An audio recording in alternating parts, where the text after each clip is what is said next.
We just had this election here in Virginia, and I'm hearing the celebration from the Democrats and they cheated from the Republicans, and just this conflict just goes on and on. And I mean, where's the peace here? Okay.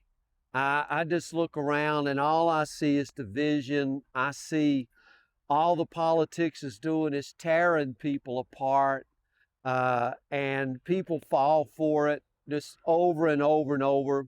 But what if the real reason you don't have peace has nothing to do with circumstances or who won the election or who didn't win the election or what the Republicans do or the Democrats do?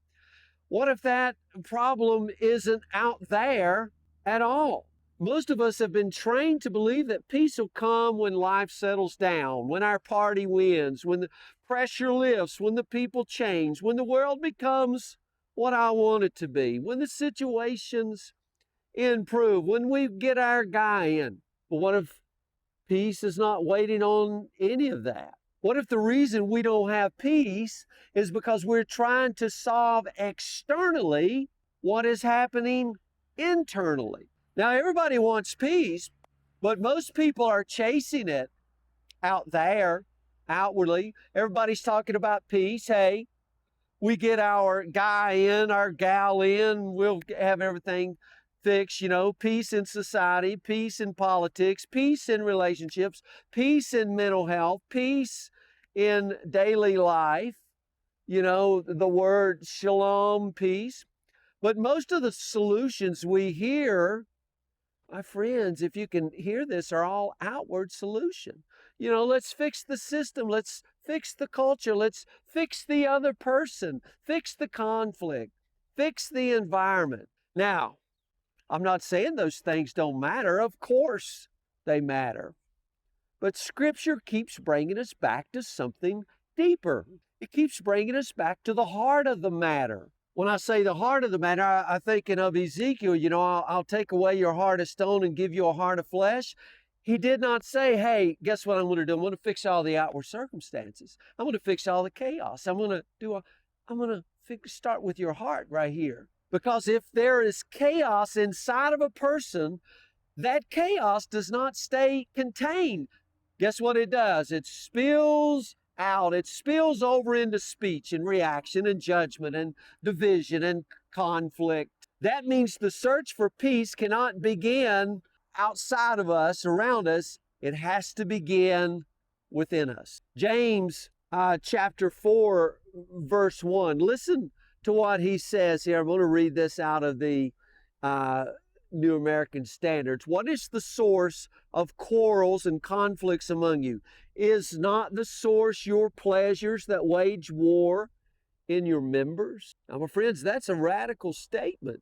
James didn't begin with Democrats or Republicans. He does not begin with Iranians. He doesn't begin with institutions or Russians or China's. He doesn't begin with systems. He begins with the inner world of the person.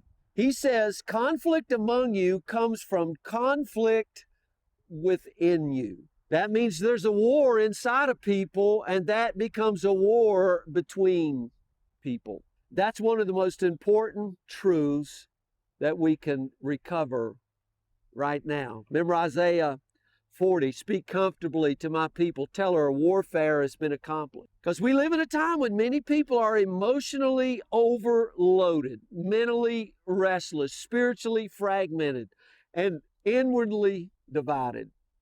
Then we wonder why we see so much hostility, reaction, and polarization in public life. I seen something the other day where the WHO was predicting a world mental health crisis. I read that during the pandemic a few years ago, more people in Japan killed themselves with suicide than died through the pandemic. This is what we're facing here. This is why this is so important. We're talking about this warfare within you. You cannot carry a war within you and create peace around you. I hear the commentary of what people say. People are looking for public executions and public floggings and demonizing Republicans, demonizing Democrats, all sorts of just war. I mean, ready to explode at any time and always scapegoating the other person. But let me tell you where the warfare really is, my friends. It's right here. It's right here. This is where Richard Rohr can help us with language a little bit. I love his books. He's got a lot of books. Father Richard Rohr talks about the false self. He's naming the identity we build out of comparison, out of performance, out of fear, out of image. I'm a Republican. I'm a Democrat. I'm a conservative. I'm a Christian. The false self is always measuring, always comparing. I think one of the writers said it's foolish. Am I enough? Am I winning? Am I behind? Am I respected?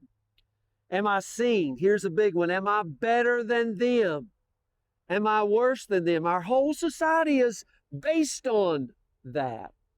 And all of that does is create tension. And if you live from that place long enough, my friends, peace becomes impossible. That's kind of where we live, because comparison destroys peace. So does performance. So does resentment. So does the need to prove yourself. Because a person can look calm on the outside, be a storm on the inside. That's why many are never at rest, even when nothing is outwardly wrong. I know people, I call them drama kings or queens, always looking for some, because of the inner turmoil. They are carrying inner pressure all the time, and they just flock to drama and tension and war. But now listen to the words of Jesus in John chapter 14, verse 27. He says, peace I leave with you. Peace I leave with you. My peace I give to you. Not as the world gives do I give it to you. Do not let your heart be troubled, nor let it be fearful.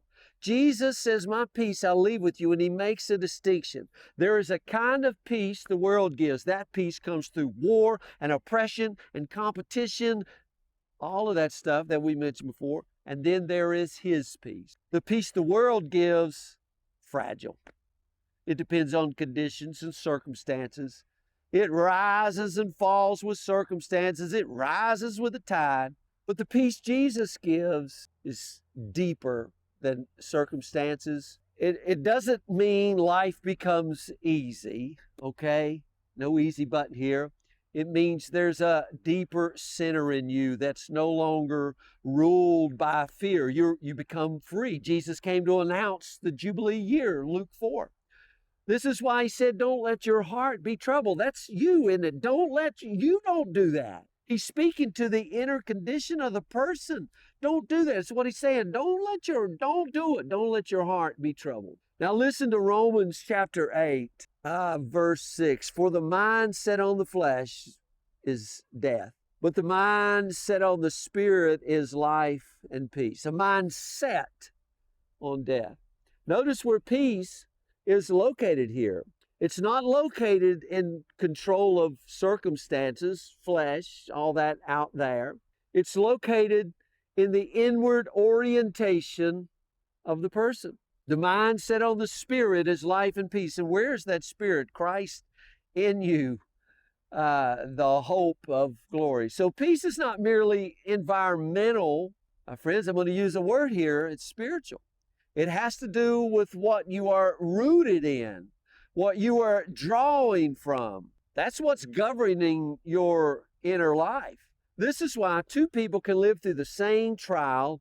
One collapses inwardly while the other remains anchored. The difference is not always the trial.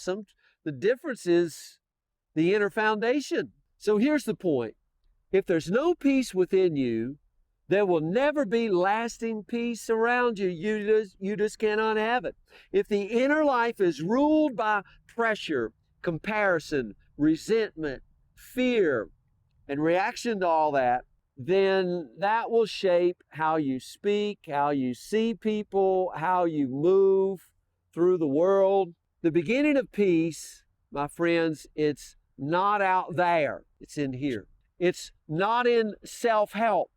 It's not in self-improvement, but in facing honesty what is going on within us and opening that place to God. Remember, he stands at the door and knocks. Because the war outside us is just a picture of the war that's going on inside of us. And peace begins where that war ends.